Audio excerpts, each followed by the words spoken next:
Bueno, vamos a hablar de ese tema precisamente. Tengo por una parte aquí en el programa al doctor Leopoldo Arosemena, médico internista del Hospital Jackson Memorial. ¿Qué tal? Muchísimas gracias, doctor, por acompañarnos esta noche. Eric Padrón, abogado, ex fiscal. Hacía tiempo, Eric, que no te veía por acá. Bienvenido al programa. Gracias. Ustedes escucharon el reportaje. Un preso al que se le aplicó la pena de muerte por inyección letal murió 40 minutos después por un ataque al corazón. Se trata de Clayton Lockett. Se retorció, jadeó, según los informes. Y quiero comenzar contigo, Eric. Esto es anticonstitucional. Las ejecuciones no deben garantizar el mínimo sufrimiento para el reo, para la persona que va a ser ajusticiada. Bueno, la enmienda número 8 de la Constitución prohíbe cualquier tipo de pena de muerte que sea considerada cruel. Y basado en lo que los testigos han declarado hasta ahora, esto se puede considerar cruel. Y como sabes muy bien que hemos discutido en el programa, lo que es la pena de muerte ha sido atacado recientemente en los últimos años y sobre todo los que están en contra de la pena de muerte están aplicando ciertas presiones a los que fabrican los fármacos para estos procedimientos. Sí, porque el tema de la pena de muerte además es muy amplio, ¿no? Está por una parte el tema religioso, el tema ético sobre la pena de muerte, también los porcentajes. Estábamos viendo anteriormente que 1 de cada 25 personas que son declarados, que envían a la pena de muerte, 1 es inocente, lo cual es un porcentaje. Mientras haya 1 es para pensarse, ¿no? Exacto. Y también está el tema ahora de los fármacos que se utilizan. Doctor, el fármaco midazolam no estaba aprobado. ¿Cuáles son los inconvenientes? ¿Qué puede decirnos? Bueno, ese es un medicamento que se usa frecuentemente en el área médica para diferentes propósitos, usualmente para cuando uno va a hacer procedimientos como endoscopías, etcétera, uno lo usa a una dosis pequeña. Sin embargo, en el estado de Florida se está usando ahora el midazolam en lugar de usar lo que se usó previamente, que era un medicamento de otro tipo como el pentobarbital o el tiopental, que son medicamentos más rápidos y con experiencia ya en ellos. En el estado de Florida se usa 500 miligramos para una pena de muerte, pero en Oklahoma usaron solamente 100 miligramos. Entonces está la posibilidad de que con una dosis menor tengas un efecto menos potente. El problema que aparentemente hubo en esta ejecución fue que una vena se rompió. Entonces, al romperse la vena, ya ellos mismos explican de que no saben exactamente cuánto de qué medicamento realmente llegó a entrar en el sistema circulatorio del paciente. Entonces, muchos de esos medicamentos, al quedarse en el tejido subcutáneo, se absorben de una manera más lenta. Y al suceder eso, entonces, los efectos ya no se pueden controlar. Interesante. Eric, cada estado decide qué fármacos, eso se regula estatalmente según los estados. Ahora, ¿quién regula esto? ¿Cómo se regula? ¿Qué tipo de fármaco? Cada vez que se autoriza la pena de muerte en estos casos, es apelado automáticamente a las Cortes Federales. Entonces ellos son los que determinan al final si el método que están usando los estados está de acuerdo con la Constitución.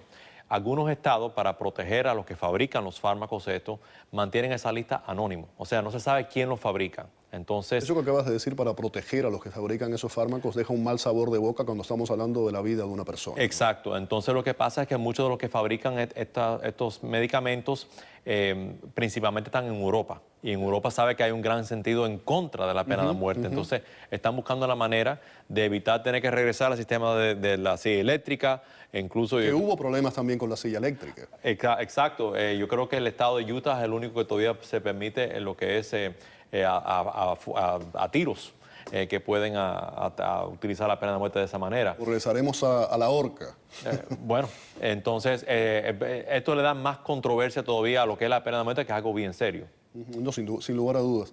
La mayoría de los estados en los que están vigente la pena de muerte en los Estados Unidos dicen que se están teniendo problemas para conseguir los que son los componentes, ¿no?, médicos que se utilizan tradicionalmente en las inyecciones letales tradicionales. ¿Qué es lo que ocurre? Hay una serie de factores por los cuales, como estaba diciendo el abogado, los que la producen, los medicamentos, los fármacos estos, no están permitiendo que se usen para ejecuciones de personas. Simplemente lo ponen como una regulación y no lo venden al sistema penal de Estados Unidos. Entonces han tenido que buscar opciones. Y una de las cosas que estaban comentando al respecto de esta ejecución es que aparentemente no habían probado esta combinación de medicamentos en nadie en ese estado y con esas dosis previamente. Entonces no estaban preparados básicamente, aunque en teoría los medicamentos usados debiesen producir inicialmente una sedación de la persona para que el condenado se quede dormido. Y el segundo medicamento debe producir una parálisis muscular que evita que la persona pueda respirar. Y el tercer medicamento produce lo que se llama un paro en diástole, o sea, el corazón no se puede contraer y en poco tiempo la persona debe fallecer.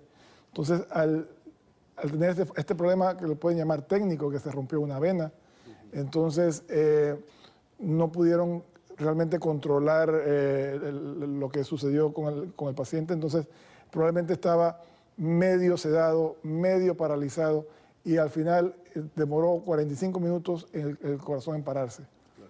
Desde el año 2000 no ocurría esto que iba a pasar en Oklahoma, que era que dos reos iban a ser ajusticiados por inyección letal, literalmente uno tras otro, ¿no? Primero fue el caso de Clayton Lockett, que es el del que estamos hablando, que se retorció, jadeó, y después se aplaza el del otro. Ahora, lo que quería preguntarte legalmente, tanto Lockett como el otro, Warner, Charles Warner, habían demandado al Estado y habían exigido que el Estado tenía que darles, ofrecerles información sobre de dónde se habían adquirido esos fármacos. Legalmente ellos podían exigir esto, sin embargo nunca se les demostró.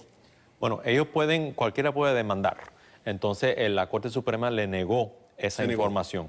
Entonces el demandante tiene que probar que el sistema o los medicamentos que están utilizando no va en contra de la Constitución. Y entonces, hasta este punto, lo hicieron.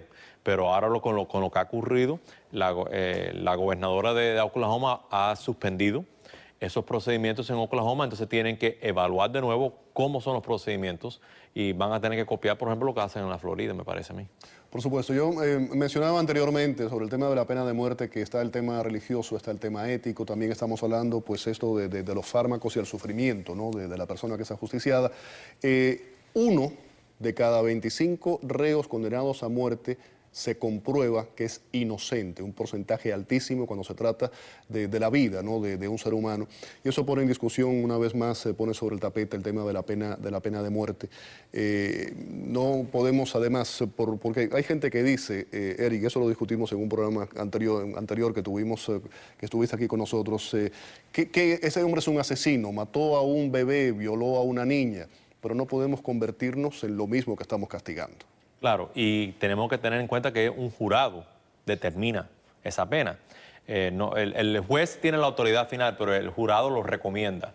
Y para las personas que quizás en la calle, si les pregunta con una cámara y un micrófono, dice, estoy a favor de la pena de muerte, pero cuando le dicen, bueno, muy bien, usted va a tomar ese voto, entonces ahí se acobardan. Y se ve muy a menudo. Es increíble. Doctor, gracias por haber estado con nosotros en el programa. Muy interesante lo que nos explicó, Eric. Un placer tenerte aquí. Gracias. Vamos a la pausa. Al regreso vamos a hablar de la actualidad en Venezuela. A pocas horas de celebrarse, de que llegue ya el Día del Trabajo en muchos de nuestros países latinoamericanos, el 1 de mayo. Vamos a la pausa y volvemos.